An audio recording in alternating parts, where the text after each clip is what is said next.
Never wear that outfit again, because today we're ranking fashion trends over the years.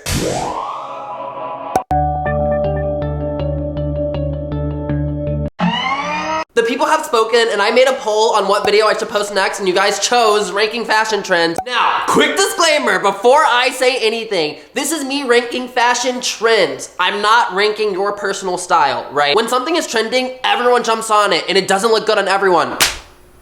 That's what I'm talking about. I have also fallen victim to following a trend and it not looking the best on me. Trust me, I have. So try your best not to take offense to anything that I rank low, but I can't help it if you do, so let's move on. So I created this tier list on tiermaster.com so that we could do this video today. We're starting really strong with the indie aesthetic. Oh, the indie aesthetic. One thing that COVID brought to us, unfortunately, was the indie aesthetic. I hate the indie aesthetic looking back at it now. Either D or F tier. Now let me explain, let me back up what I have to say. COVID-19 was some very dark times, okay? Very dark. Because of how dark COVID-19 was and how depressed we all were, we wanted to do something that felt young, childish, and free. We wanted high saturation, really high colors, so bright to the point where it's distorting the image. And that is what I hate about this indie aesthetic. The easiest way for me to describe the indie vibe is if you pulled up a Nickelodeon show and all the actors had to wear the same like childlike vibe to make them feel younger than they actually are. I don't know, not a fan. And then the high saturation really throws me off that it's going into the bottom tier. None of the outfits were that amazing. They were pretty average. It gave me the vibe of teenager gone wild and it was fun at the time. It's not fun looking back at it. Next up, we have the mask outfits. Oh my. I don't even have to explain why this is going to the F tier. The pandemic was such an interesting part of our lives that we even had mask aesthetics. People were posting like, oh, look at this mask. I'm fitted with my mask.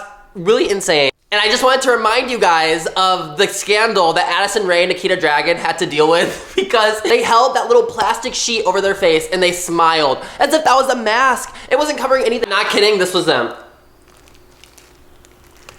If you're not gonna wear the mask, just don't wear it. Just don't wear it. Next up on the chopping block are the Dunk / Jordan / Obsidian era. So I'm going to put Dunk / Jordans in the B tier. I might even put it in the A tier. This was a trend I participated in. I have my own pair of Obsidians. I love them to death. They make your outfit look a little bit trendier if that's what you're going for. But did we overwear these shoes to the ground? Absolutely. These shoes are everywhere. I'm sick of seeing them. I'm sick of even wearing them, but I still do love it. The reason why I'm putting it in B tier is because I think it had a positive change on how we as a society and our generation dressed, right? There weren't many people wearing outfits where they really were incorporating color, and Dunks, Obsidians, Jordans, they all kind of brought back that energy, and I loved that. I'm a big advocator of color is really important in your wardrobe. It's really important with how you dress. I literally just posted a video about this. I love that Obsidians and Jordans and Dunks brought the color culture back to our outfits a little bit more. So I'm putting it in B tier. Moving on, we're tackling the infamous Vsco girl.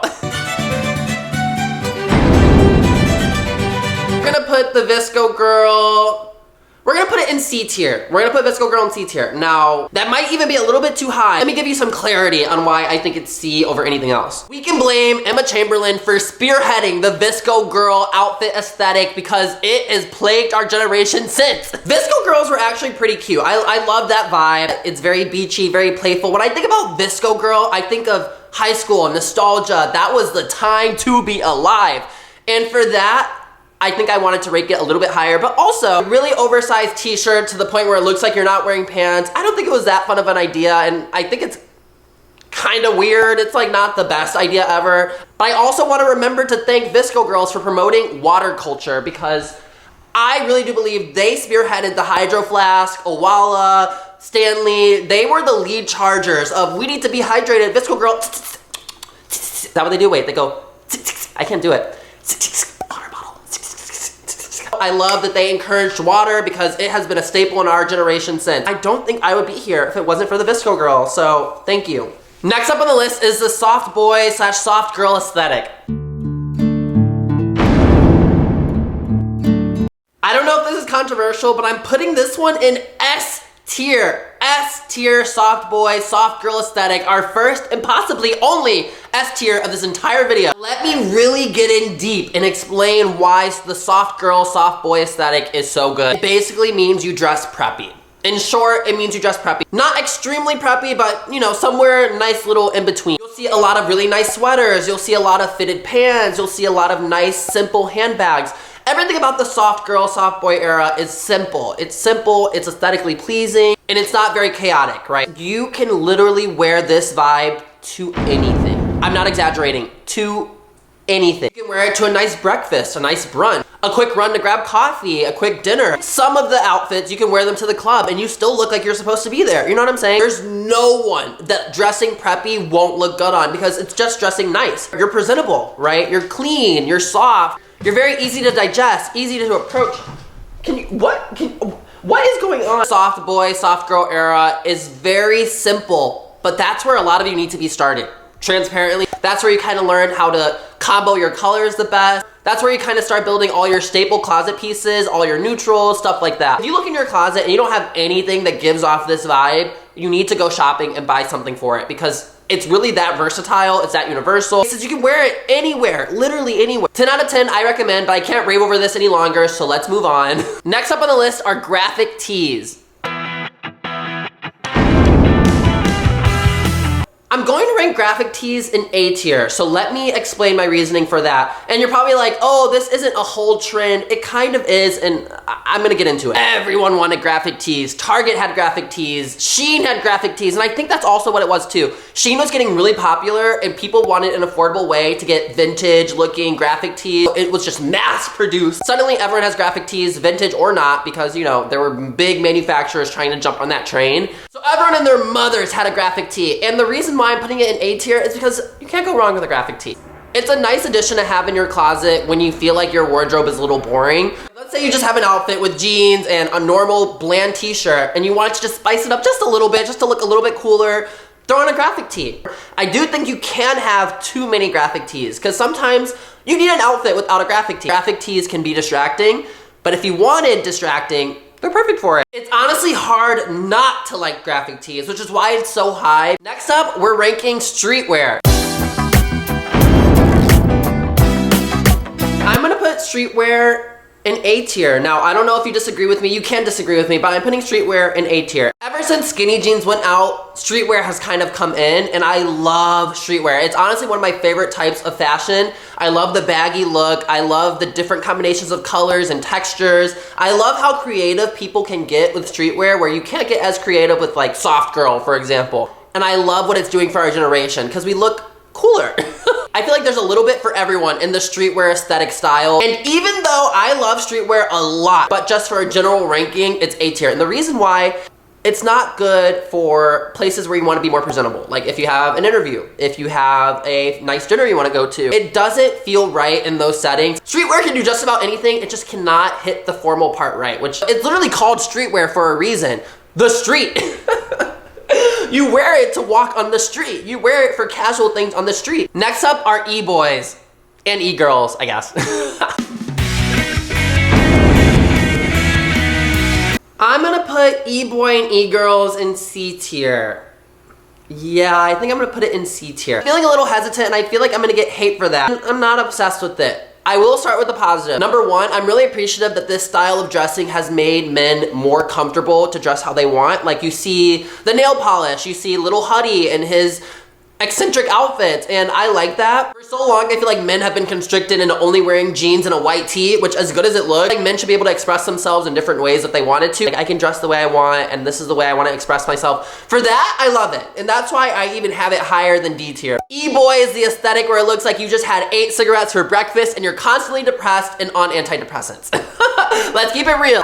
I don't like how it's all black, and I don't like how it gives off this vibe of grunge. I'm not obsessed with the grunge vibe, and that's just a personal opinion. You can be, and I've seen people's personal style where I'm like, I love it on you, I hate it on me.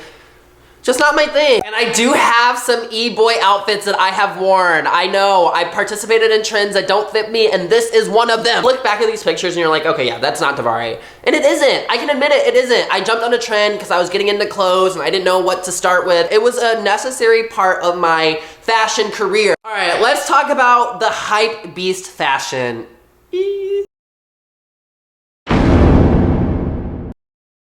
All right, hype beast. Hype beast is going in D tier.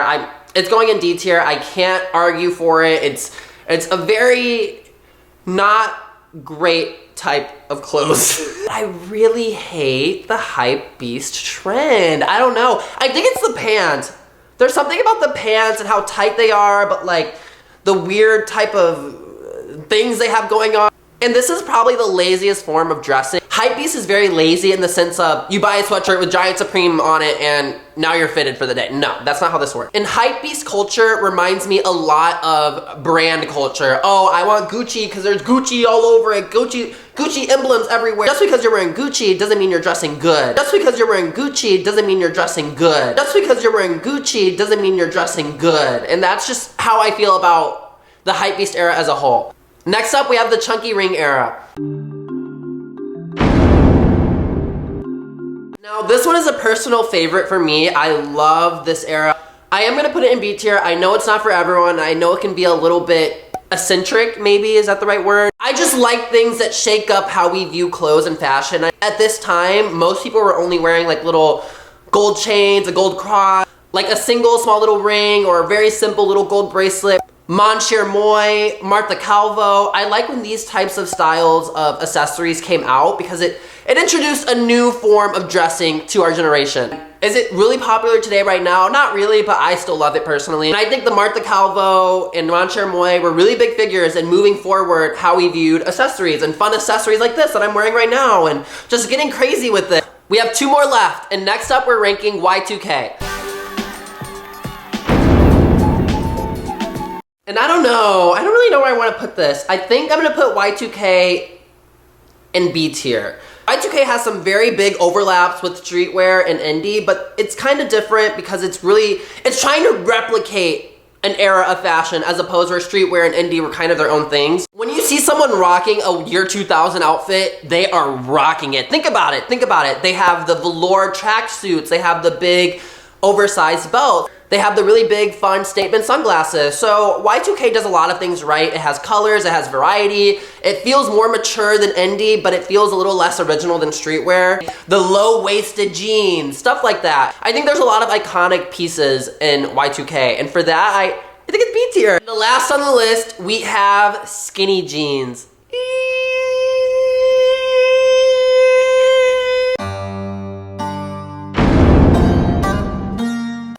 Don't hate me if you still wear skinny jeans, but I'm going to be putting skinny jeans in D tier, and I am so sorry. I do not own a single pair of skinny jeans, not a single one. I've given away all of them, and I'm not exaggerating, every single one of them. Even in high school, where skinny jeans were really popular, you kind of started seeing mom jeans sneak in, and so that was about 8 years ago, 9 years ago, 10 years ago. And I'm not saying they're bad, I'm not saying they're ugly. Like, they're jeans. You can't go wrong with jeans. Blue goes with everything. It's very neutral. It's very complementary to a lot of colors and a lot of style. But I really think skinny jeans only look good on people that have very muscular legs. If you have skinny legs like mine, they're probably not for you, and they're definitely not for me. I know Alex Earl recently wore some skinny jeans, and everyone's raving over it, like, oh my god, skinny jeans are back. Personally, I don't think they're back, and I would never wear them anytime in the next 10 years. But if you like them, you like them. I'm not hating, I'm not judging, do what you want. And I'm sure they're gonna make a comeback soon. Fashion is a constant rotation of clothes, a constant recycling of clothes and trends and all of that. That is the last one. I've ranked currently 13 different things. I know some of them have some overlap with each other, but I tried my best trying to make them as unique and different from each other as possible. And now that we're at the end of the video, I just want to say thank you and welcome to all the people that have subscribed to me recently over the last few days. My last video has gotten a lot of new subscribers, a lot more attention, and I just want to say thank you deeply, like from me to you. I'm really appreciative, more than you know. I'm very grateful for so many people so quick, so thank you so much for being here and watching me.